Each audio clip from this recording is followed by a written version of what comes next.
2018 ഇത് 2020 8 വർഷക്കാലം. ഈ 8 വർഷത്തിന്റെ ഇടയിൽ നമ്മുടെ നാട്ടിൽ വന്നു കഴിഞ്ഞ സാധനങ്ങളുടെ വിലക്കയറ്റം, അതുപോലെ തന്നെ മറ്റെല്ലാ രംഗങ്ങളിലും ഉണ്ടായിട്ടുള്ള വില വർധനവ് നമുക്കറിയാം.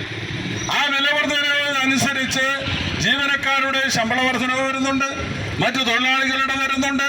പക്ഷേ ഇത് വർദ്ധിപ്പിക്കാൻ നേഴ്സിംഗ് മേഖലയിൽ എത്തുമ്പോൾ മാത്രം ഈ ഗവൺമെന്റ് നേഴ്സിംഗ് മേഖലയിൽ എത്തുമ്പോൾ മാത്രം മാനേജ്മെന്റുകൾ കണ്ണടയ്ക്കുന്ന ഒരു സമീപനം സ്വീകരിക്കുന്നു എന്ന് പറഞ്ഞാൽ അത് ഒരു കാരണവശാലും അംഗീകരിക്കാൻ സാധിക്കുന്നതല്ല എന്ന് സൂചിപ്പിക്കാൻ ഞാൻ ആധികാരികമായി തന്നെ പറയാൻ ആഗ്രഹിക്കുക. എങ്ങോട്ടാണിത് പോകുന്നത്? ഇവിടെ ഓരോരുത്തരുടെ സാലറി എടുത്ത് പരിശോധിക്കണം. PSC മെമ്പർമാർക്ക് 3,40,000 രൂപയാണ് ഒരു മാസം ശമ്പളം കിട്ടുന്നത് എന്ന് പറയുമ്പോൾ രാവിലെ മുതൽ രാത്രി വരെ അധ്വാനിക്കുന്ന നേഴ്സുമാർക്ക് 20,000 രൂപയിൽ താഴെയാണ് സാലറി എന്ന് പറഞ്ഞാൽ അത് തമ്മിലുള്ള വ്യത്യാസം എത്രയാണ് എന്ന് നമ്മൾ പരിശോധിക്കണം.